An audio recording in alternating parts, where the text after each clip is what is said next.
The world holds its breath. A storm of words is rising. Two powerful men stand face to face, but not in the same room. Donald Trump, Dmitry Medvedev. One speaks from Washington. The other answers from Moscow. At first, it is just talk. Sharp, angry talk. But then, the talk turns into threats, and the threat is nuclear. Submarines move. Leaders argue.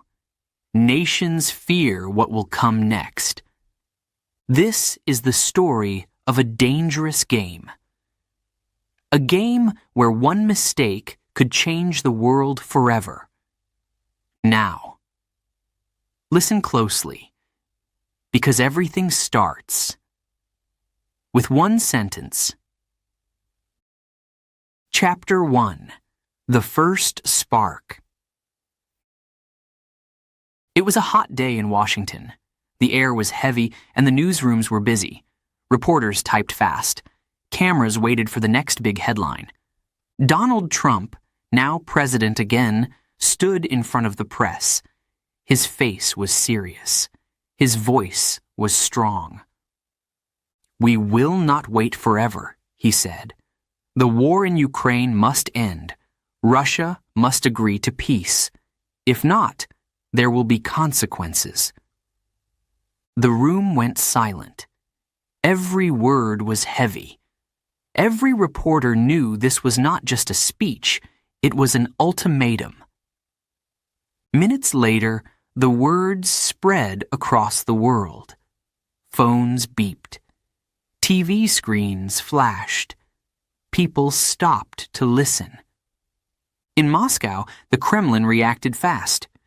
Dmitry Medvedev, former president and now deputy head of Russia's Security Council, gave his reply. He laughed first, then spoke with anger. "Trump thinks he can scare us?" Medvedev said. "No one gives Russia ultimatums. If America wants a game of threats, we are ready. But remember, Russia is a nuclear power, too." His voice was cold. His eyes burned with pride. The message was clear. Two powerful men were now in a dangerous fight of words, and the world was watching. In New York, traders on Wall Street looked at the screens.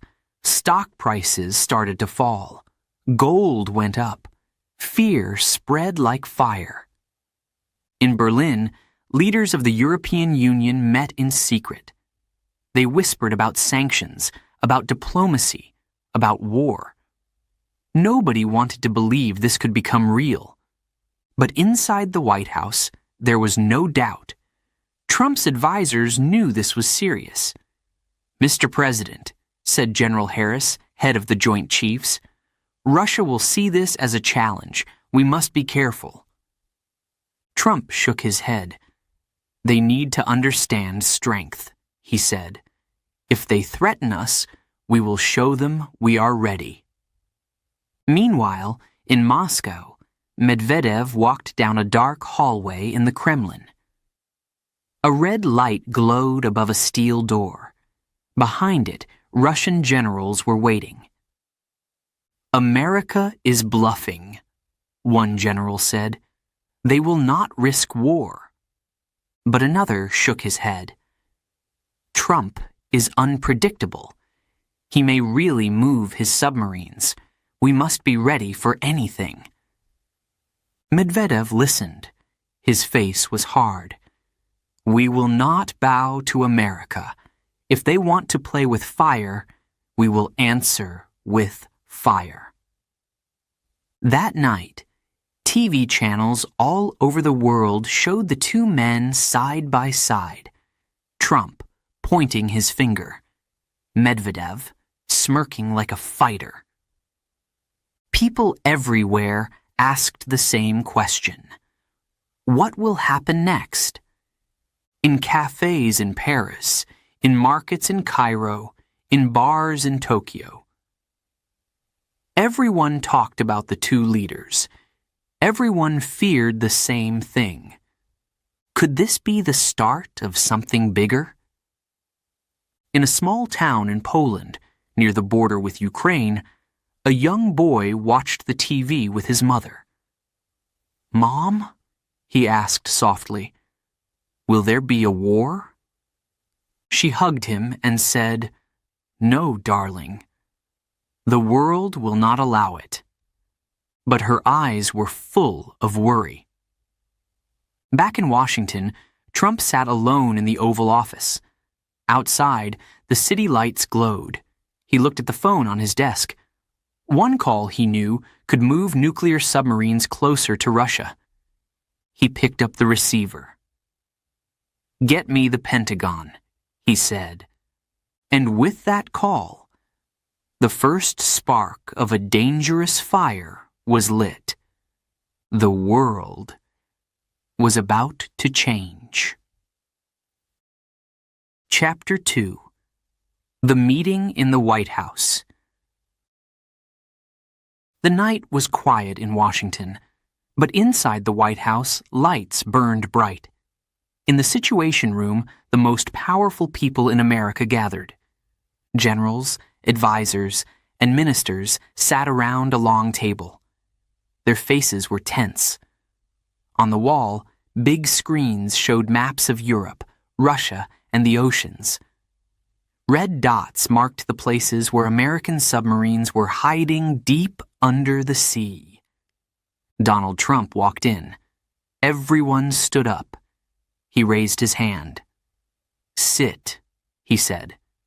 His voice was calm, but his eyes were sharp. "Ladies and gentlemen," Trump began, "you saw Medvedev's words. He is mocking America. He is daring us to act. We cannot look weak."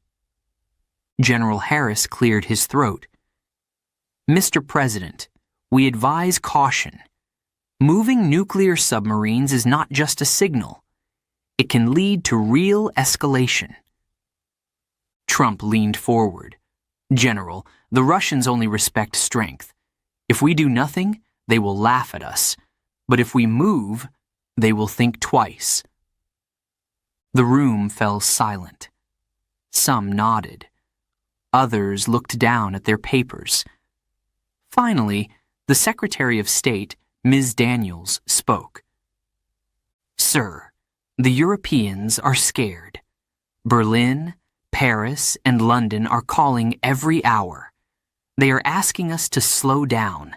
They fear Russia will answer with more troops near Ukraine." Trump smirked. "They always fear. But fear doesn't win wars.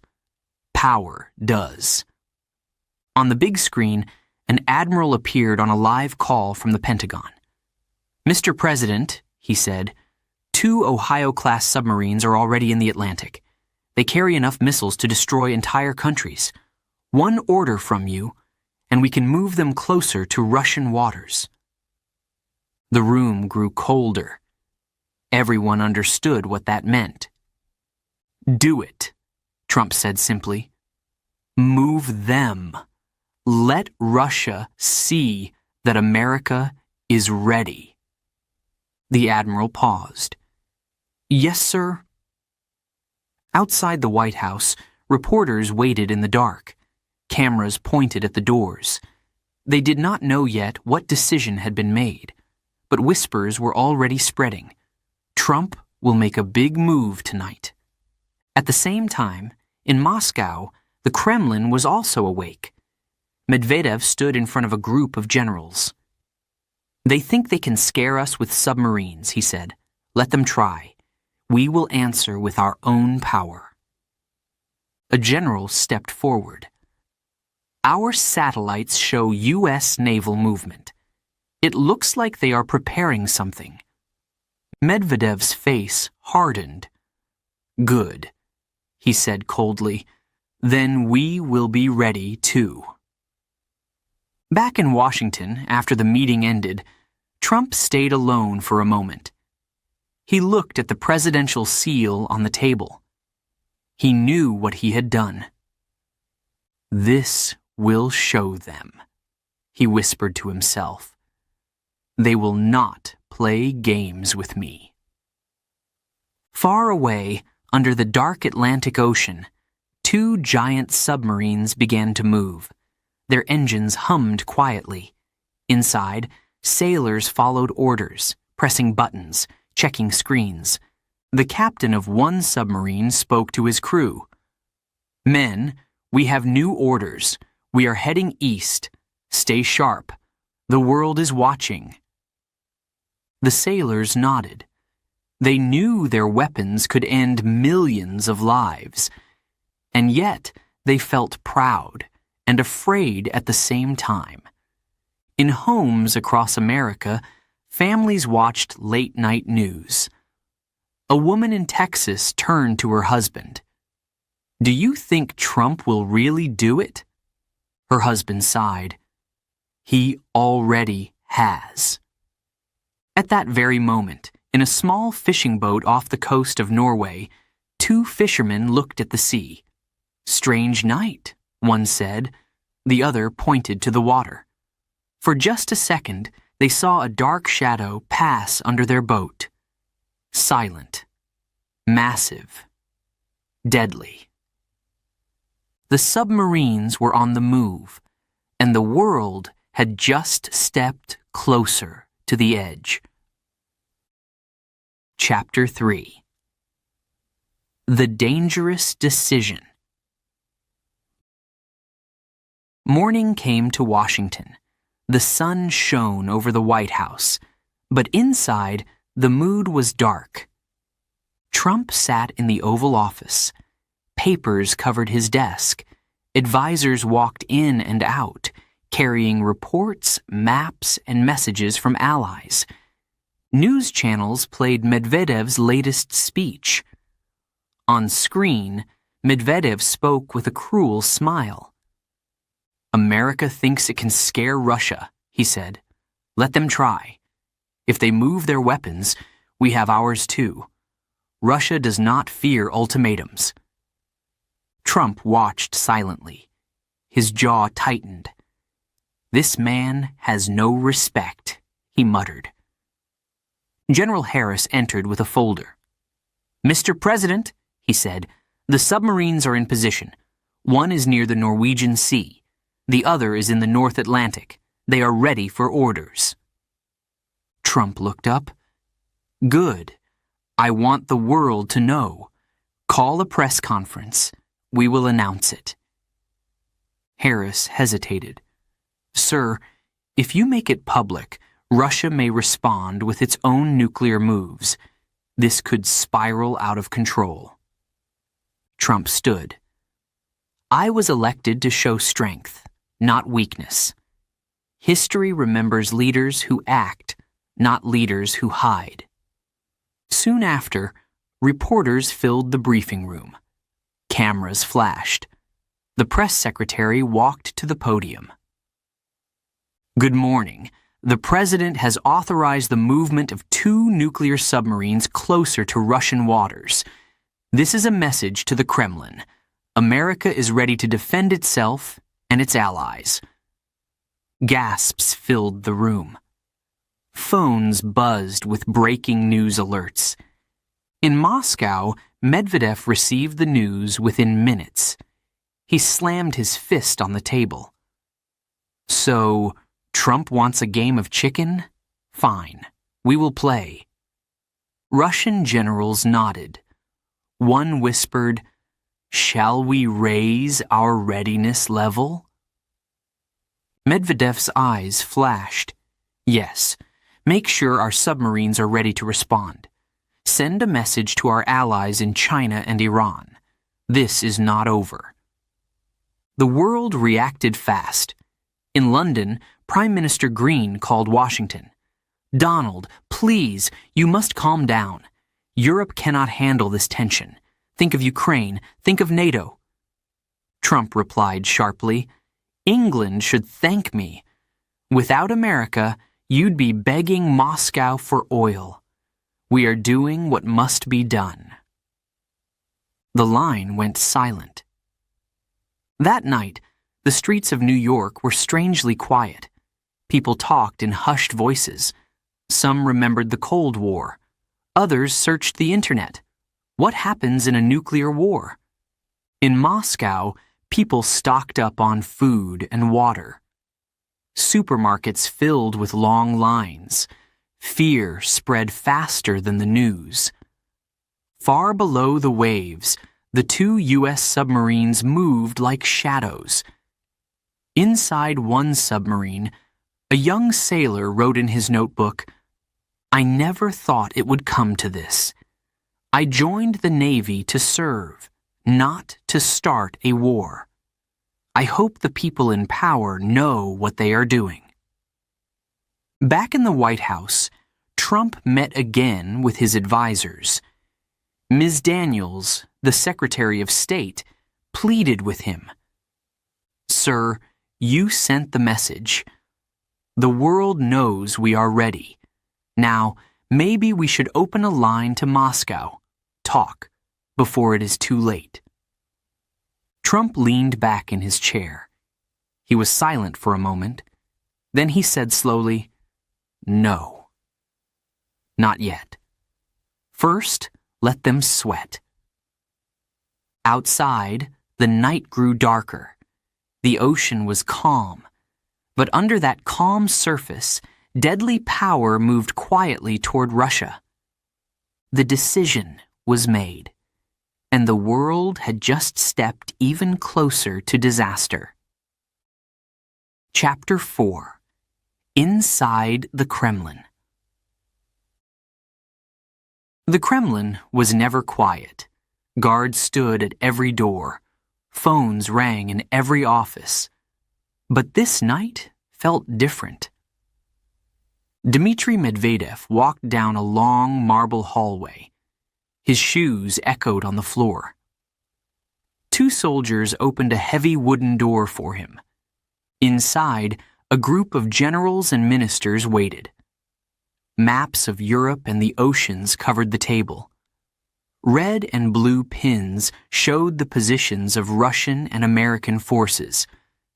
Medvedev sat at the head of the table. His face was pale but hard.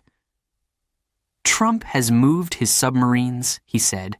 "He wants us to be afraid, but we will not be afraid." A tall general stood. "Sir, we have confirmed the movement of 2 U.S. submarines. One is near Norway. The other is closer to the UK. They are both capable of firing nuclear missiles." The room grew tense. Another general spoke. "Should we raise our readiness level? If we do, NATO will panic. But if we don't, we look weak." Medvedev looked at them one by one. "Raise the level," he said finally. "Let Trump see that Russia is not a toy. Put 2 of our own submarines on alert, and inform President Putin. He must know every detail." At that moment, Vladimir Putin entered the room. The men stood quickly. Putin waved them down. "I already know," he said calmly. "Trump thinks he is clever. He wants to look strong for his people. But we cannot be the ones to blink first." He walked to the map and placed his finger on the Atlantic. "Move Kazan and Belgorod here," he ordered. "Let them sit silently in the deep. If America wants to play this game, we will show them how it ends." Medvedev nodded. "Yes, Mr. President, but should we also respond with words? Trump loves the camera. He loves the fight." Putin smiled thinly. "Then give him a fight. Tell the world Russia will never bow to an ultimatum. But remind them we still hope for peace if America behaves." Hours later, Medvedev appeared on Russian state TV. He sat tall, his voice sharp. "America has chosen the path of escalation," he said. "They move their nuclear submarines like pieces on a chessboard, but Russia is not afraid. We have our own power, greater than they think. If Washington wants dialogue, we are ready. But if they want war, they will learn what it means to provoke a nuclear state. In homes across Russia, people watched in silence. An old man in St. Petersburg shook his head. "I lived through the Cold War," he told his wife. "I never thought I would see this again." Meanwhile, Western leaders reacted quickly. In Berlin, Chancellor Keller called an emergency meeting. In Paris, President Moreau urged calm. In Beijing, Chinese officials stayed quiet, watching carefully. But on social media, fear spread fast. Hashtags like #nuclear-crisis and #Trump vs. Medvedev trended worldwide. Memes, videos, and fake news flooded the internet. Back in the Kremlin, after the broadcast, Medvedev returned to the meeting room. A general handed him a small piece of paper. "Sir," he said softly, "our submarines are in position. They are ready." Medvedev held the paper tightly. He looked at Putin. "We are now one step from disaster." Putin simply nodded. "Then we must wait, because sometimes waiting is more dangerous than acting." Far below the dark Arctic waters, 2 Russian submarines began to glide silently through the sea. Inside, their crews moved with discipline. No one spoke loudly. Everyone knew what their weapons could do. The chessboard was set. The players had made their moves, and the world was closer than ever to the edge. Chapter 5. The World Reacts. The news spread like wildfire. Every country was watching. Every leader was making calls. In London, Prime Minister Green held a press conference. She stood behind a podium with the Union Jack flag. "The United Kingdom urges calm," she said. "We call on both Washington and Moscow to step back. The world cannot risk nuclear war." But even as she spoke, fear was rising. Markets fell. Airlines prepared for possible travel bans. People stocked up on supplies. In Berlin, Chancellor Keller called Washington. His voice was firm but worried. "Donald, Europe cannot live under this fear," he said. "If you keep moving weapons, Putin will answer. And the battlefield is here, in our backyard." Trump interrupted. "Chancellor, America protects Europe. If we look weak, Russia wins. Do you want Moscow to control Kiev? Warsaw? Berlin next?" There was a long silence. Then Keller said quietly, "We just want peace." In Paris, President Moreau appeared on national TV. "My fellow citizens," he said, "the situation is serious. France is speaking to both sides. We will do everything to prevent disaster." But his face showed fear. He knew that if missiles were launched, Europe would be the first target. At the United Nations in New York, diplomats argued in a crowded chamber. The Russian ambassador blamed the U.S. for provoking war. The U.S. ambassador replied sharply, "Russia started this by invading Ukraine. We will not let them threaten the world." Countries split into 2 sides. China stayed silent. India called for peace. Smaller nations begged for dialogue. On social media, chaos exploded. Some people made jokes and memes. Others posted survival tips. Hashtags like WW3 and nuclear alert were everywhere. In Tokyo, families lined up outside stores, buying rice and bottled water. In Warsaw, police increased security around government buildings.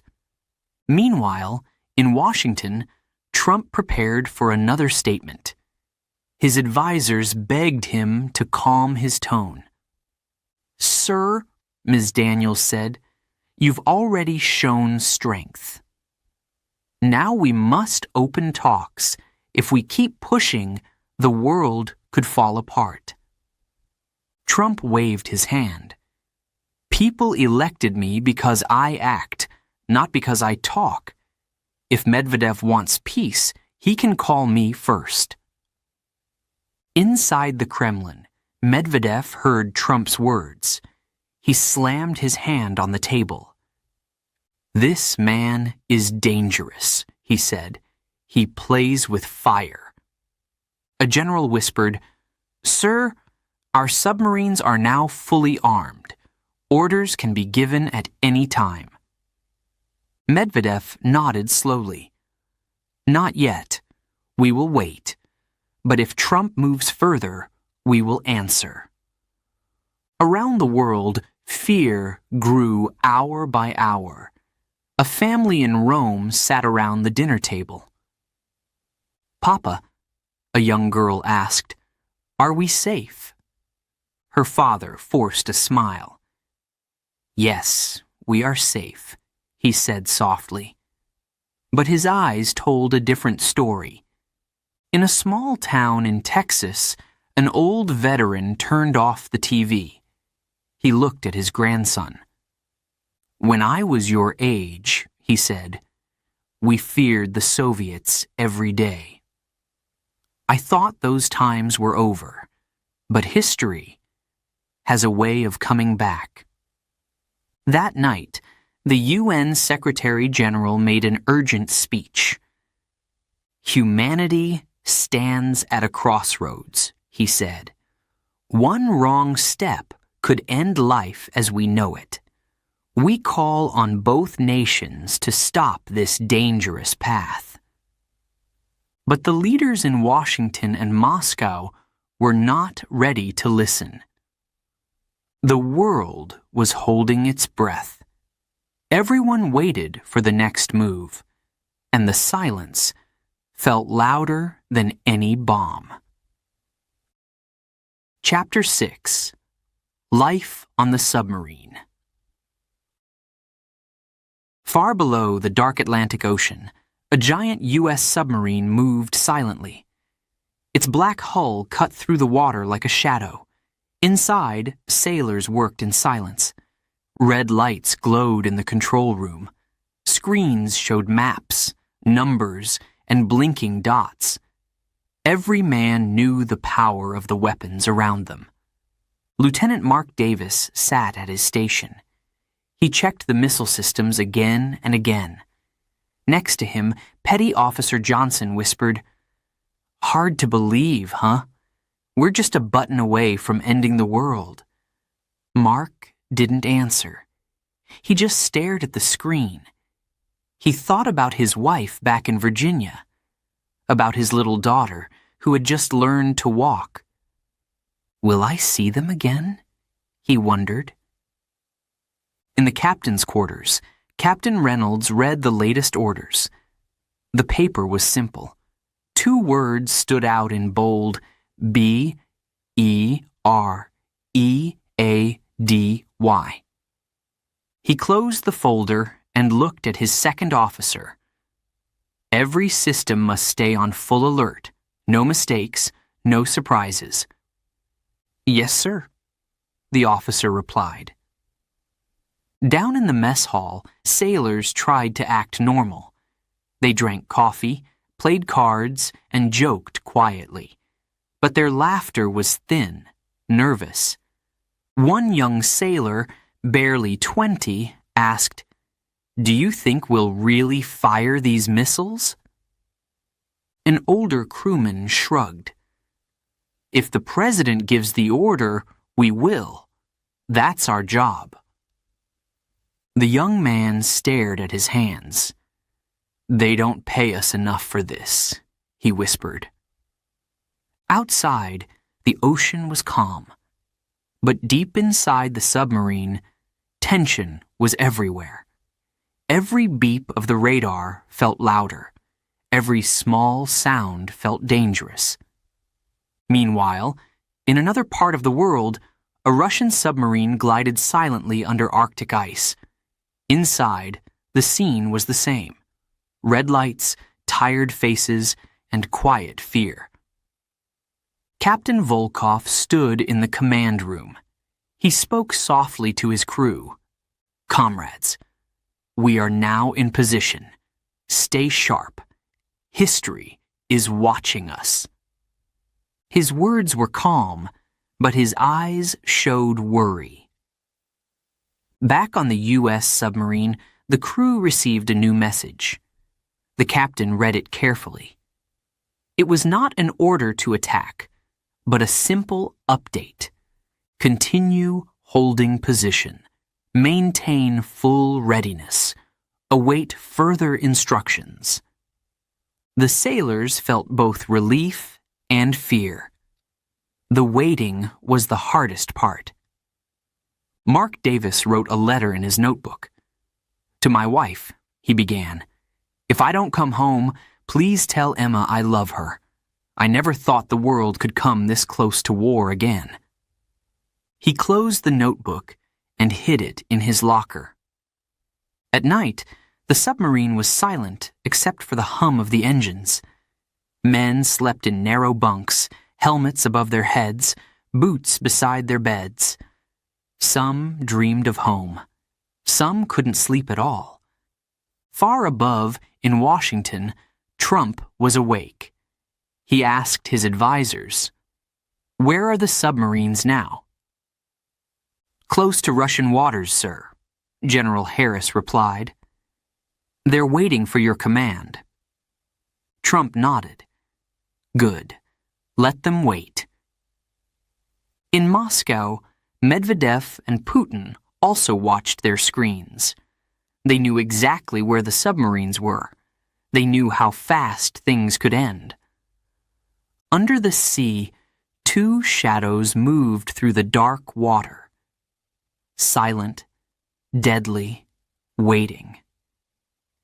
Every man on board knew one truth.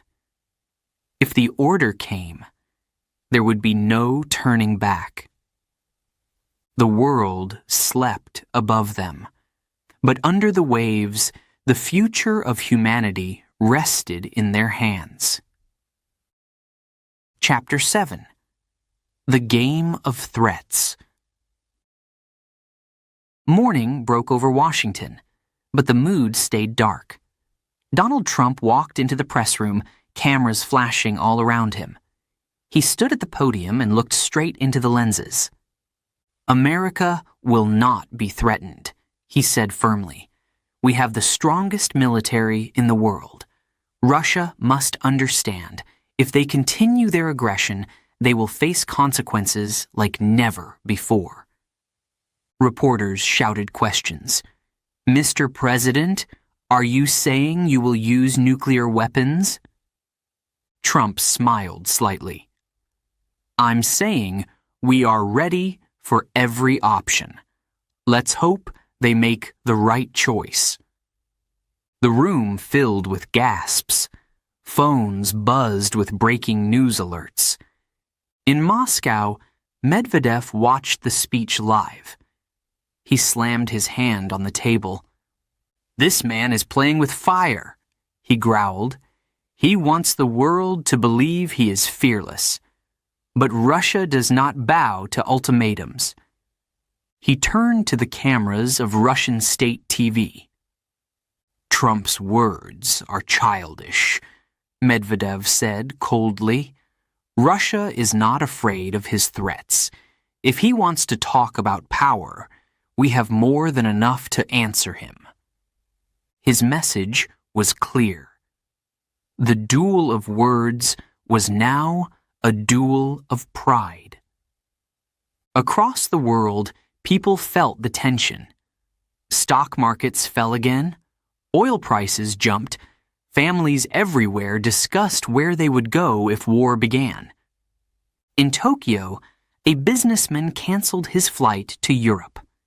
In Rome, schools practiced emergency drills. In Warsaw, parents whispered to each other about possible evacuations. At NATO headquarters in Brussels, leaders held an emergency meeting. They spoke in serious, worried tones. "Trump is out of control," one European leader said. "If Moscow answers, we all pay the price." But the U.S. ambassador defended him. "Russia started this war in Ukraine. If we show weakness now, they will never stop." The room grew silent. No one had a solution. Meanwhile, inside one of the U.S. submarines, Captain Reynolds received new instructions.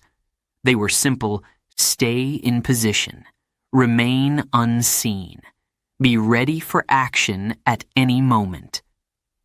The sailors exchanged nervous looks. They had been waiting for days. Every hour felt like a year. Mark Davis, the young lieutenant, whispered to his friend, "Do you think the president will really give the order?" Johnson shook his head. "I don't know, but if he does, we won't live to see what happens next." In the Kremlin, Putin met privately with Medvedev. The two men spoke quietly, without generals or cameras. "Donald wants us to react," Putin said. "If we answer too strongly, he will get what he wants, but if we do nothing, we look weak." Medvedev frowned. "So we play the same game?" Putin nodded slowly. "Yes, we answer with words, not missiles, for now." That night, Trump sent out a message on social media. It read simply, "America is ready. Russia should be careful. We will win." The post went viral within minutes. Millions shared it. Millions feared it. Across the globe, people felt as if they were standing on the edge of a cliff. Every new speech, every new threat, felt like a push closer to disaster. But behind the speeches, both sides were calculating carefully. Both leaders wanted to look strong. Neither wanted to be the first to back down. And so, the game continued.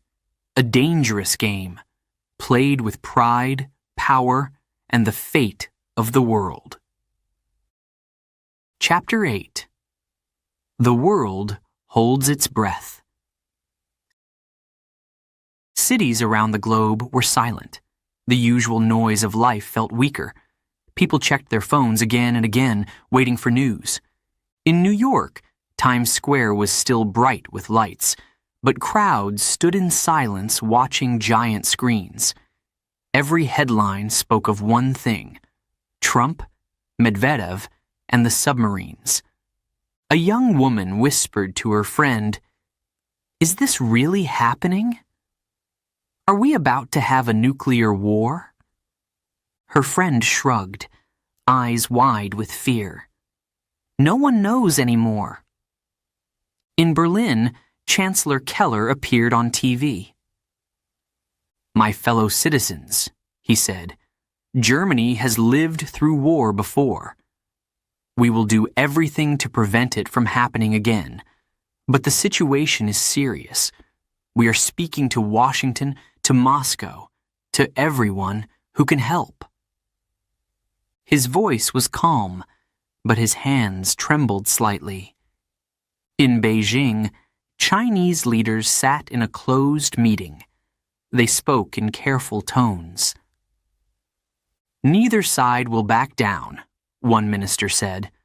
"We must stay silent, but ready. If war starts, we must be prepared for any outcome." China released no statement. Its silence made the world even more nervous. At the United Nations, diplomats shouted across the room. The Russian ambassador accused the U.S. of madness. The U.S. ambassador replied sharply, "Russia started this war in Ukraine. Now they cry because we are ready to defend freedom." Smaller nations begged for calm. "Talk to each other," one African ambassador cried. "Do not drag the world into your pride." Meanwhile, on the U.S. submarine, life went on in slow motion. Men ate silently. They checked screens, fixed equipment, cleaned weapons. But inside, fear was heavy. Mark Davis opened his notebook again. "Emma," he wrote to his daughter, "I don't know if I will come home, but I hope you will grow up in a world without this fear."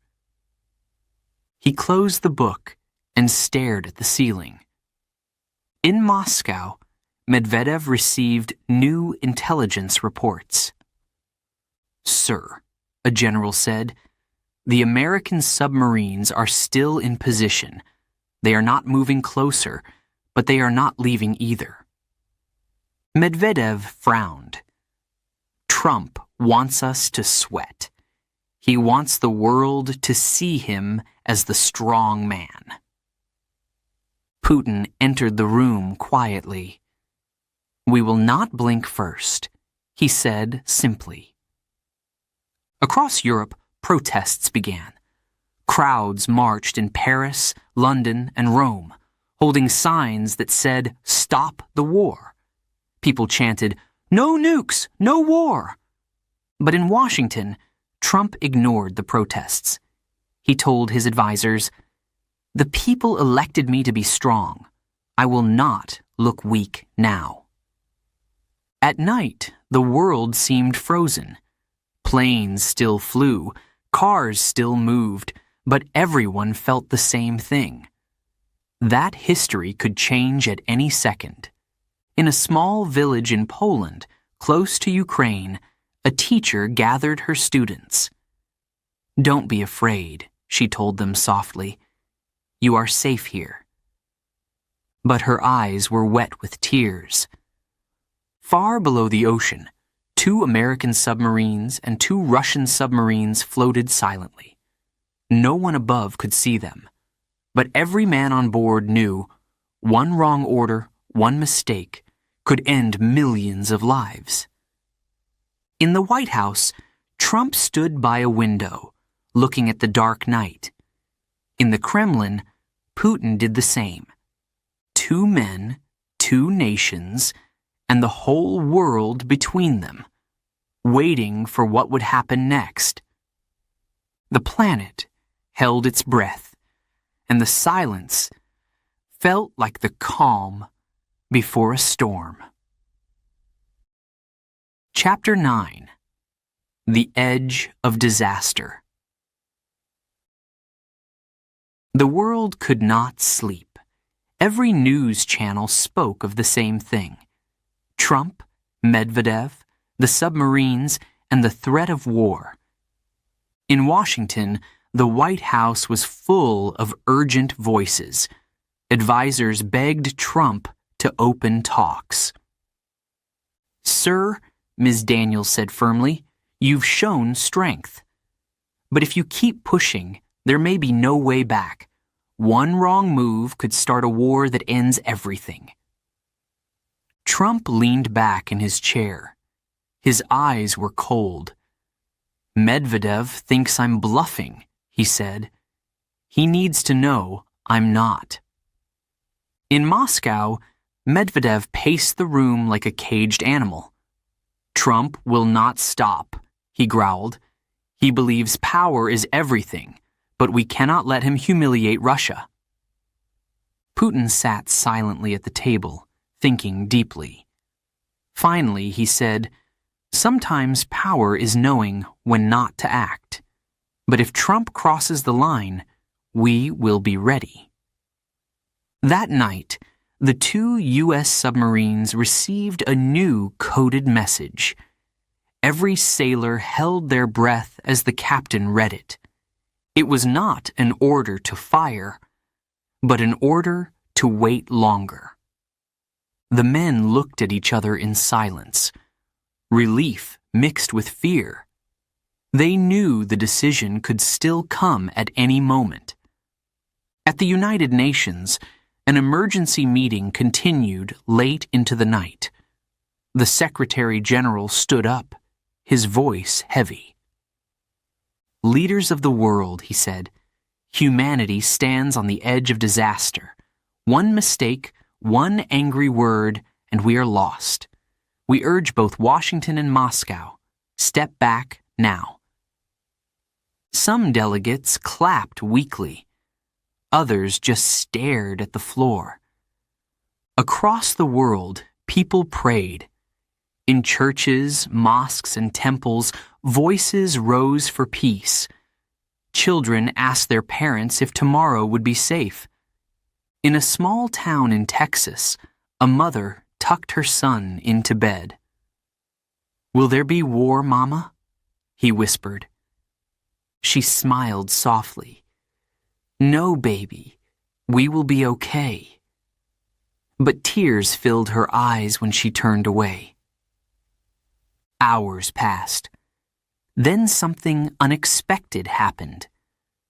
The President of France called both Trump and Putin. He offered to host urgent peace talks in Paris. At first, neither man agreed.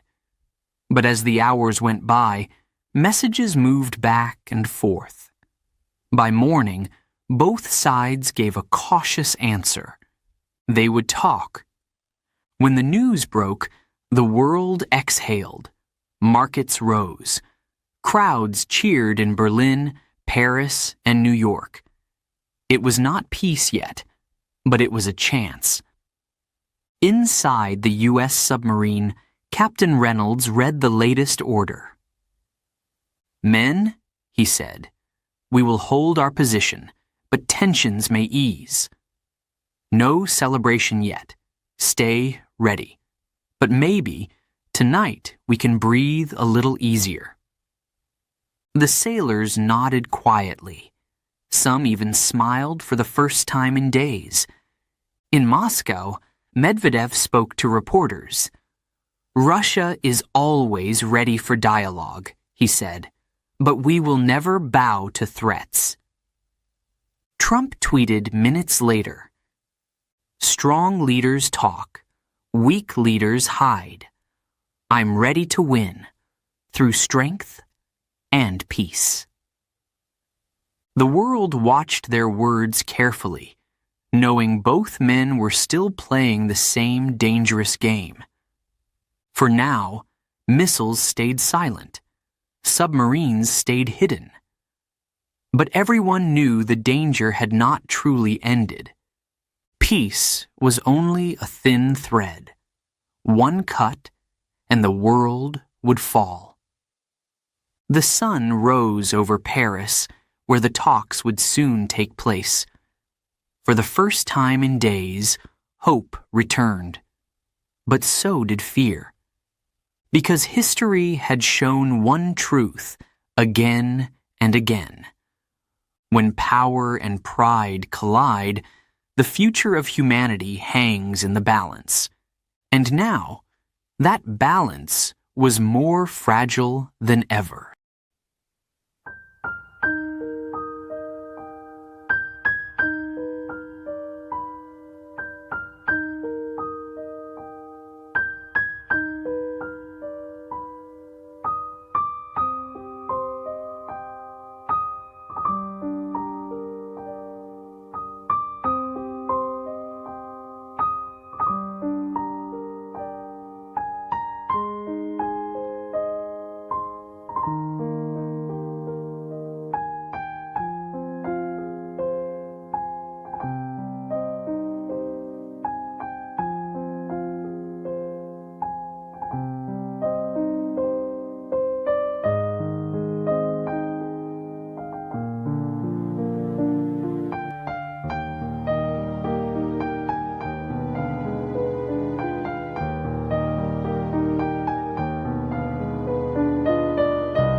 you.